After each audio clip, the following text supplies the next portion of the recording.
గ్రామ పెద్దలకు, గ్రామస్తులకు, రైతులకు, మాతృమూర్తులకు, యువతకు, నా అన్నదమ్ములకు, అక్కచెల్లెలకు, కుటుంబ సభ్యులకు, ఇక్కడ విచ్చేసిన మీడియా మిత్రులకు, పోలీస్ అధికారులకు, పోలీస్ సిబ్బందికి, ప్రతి ఒక్కరికి పేరు పేరు నా హృదయపూర్వక నమస్కారాలు తెలియజేస్తూ,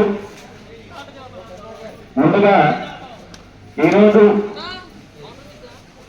కరేడు గ్రామానికి రావడానికి, మీ అందరినీ కలవడానికి, మీతో మాట్లాడడానికి అనుమతించిన గౌరవ హైకోర్టు వారికి ధన్యవాదాలు తెలియజేస్తూ, ముందుగా ఈ గ్రామంలో వెలిసిన శ్రీ జ్ఞాన ప్రసూనాంబ సమేత శ్రీ కాళహస్తీశ్వర స్వామితో పాటు ఇంతకుముందు పెద్దలు చెప్పినట్టు ఈ గ్రామంలో ఉన్న సుమారు 15 దేవాలయాలు, దేవుళ్ళ యొక్క ఆశీస్సులు ఈ గ్రామానికి, ఈ గ్రామస్తులకు, రైతులకు అందరికీ ఉండాలని, అందరికీ మంచి జరగాలని, ముఖ్యంగా ఈ గ్రామాన్ని, ఈ గ్రామ రైతులను, రైతుల భూములను కబలించడానికి వస్తున్న గ్రహణాలని, రాబందుల నుండి ఈ గ్రామాన్ని కాపాడాలని మనస్ఫూర్తిగా భగవంతుని ప్రార్థిస్తూ, ఈరోజు మీ అందరినీ ఒకటే విషయం అడగదలుచుకున్నాను.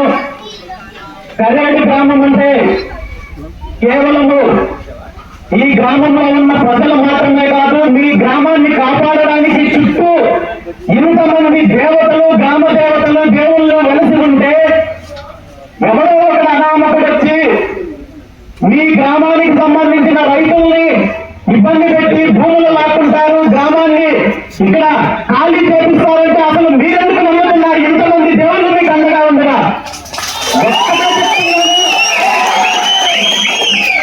100% ఈ గ్రామాన్ని ఎవరు ఏమీ చెయ్యలేరు.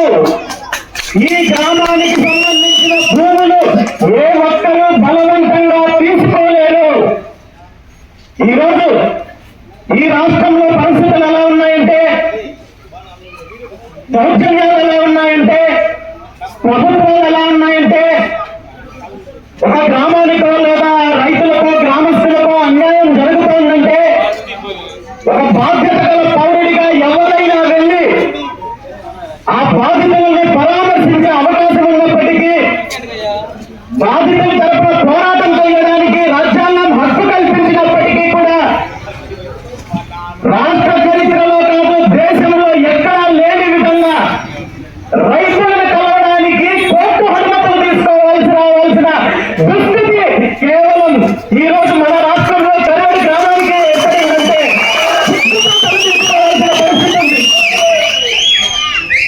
ప్రభుత్వాలు, అధికారంలో ఉన్న వాళ్ళు పోలీస్ వ్యవస్థని, శాంతి భద్రతలు కాపాడడం కోసం, నేరాలను అరికట్టడం కోసం, ప్రజలు, పౌరులు స్వేచ్ఛగా తిరగడం కోసము, శాంతియుతంగా బ్రతకడం కోసం ఉపయోగించుకోవాలి. కానీ ఈ విధంగా అన్యాయానికి, దౌర్జన్యానికి గురవుతున్న రైతులకు, వాళ్ళని భయప్రాంతాలకు గురి చేయడానికి దౌర్జన్యాలు చేస్తున్న, అరాచకాలు చేస్తున్న శక్తులకు అండగా నిలబెట్టడం కోసం ప్రభుత్వాలు, పోలీసు వ్యవస్థను ఈ విధంగా ఉపయోగించుకుంటున్నారంటే అధికారంలో ఉన్న ప్రభుత్వ పెద్దలు సిగ్గుతో తొలగించుకోవాల్సిన అవసరం ఉంది.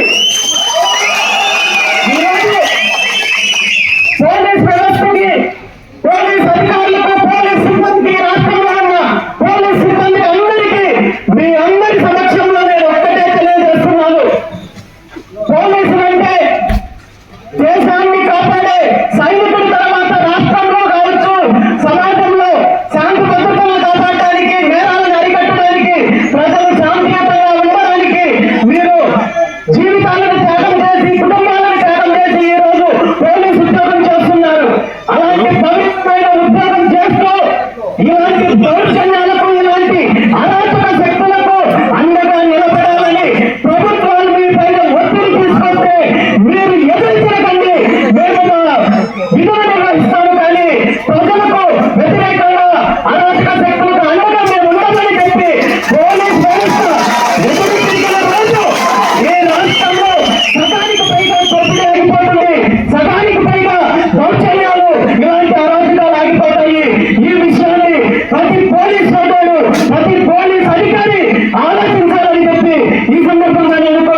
అభివృద్ధి పేరు చెప్పి, పరిశ్రమల పేరు చెప్పి, సెన్సుల పేరు చెప్పి, అనేక రకాలుగా పేర్లు చెప్పి రాష్ట్రానికి సంబంధించిన భూములు, రైతులకు సంబంధించిన భూములు దౌర్జన్యంగా లాక్కోవడానికి ప్రయత్నం చేస్తుంటే ఈరోజు మీరు ఎన్ని రోజులు భరించాలనే విషయాన్ని ఈరోజు మనం గమనించాలి.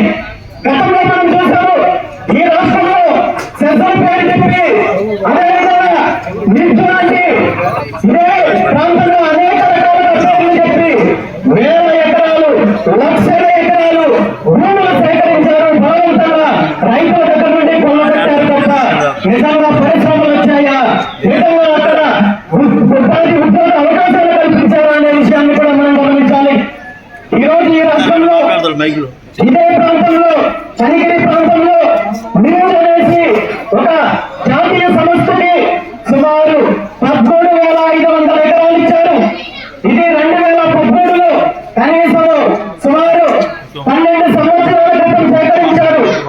ఇప్పటి వరకు అక్కడ ఒక పరిశ్రమ కానీ, ఒక కంపెనీ కానీ, ఏ ఒక్కరికి ఉద్యోగం కానీ రాలేదు.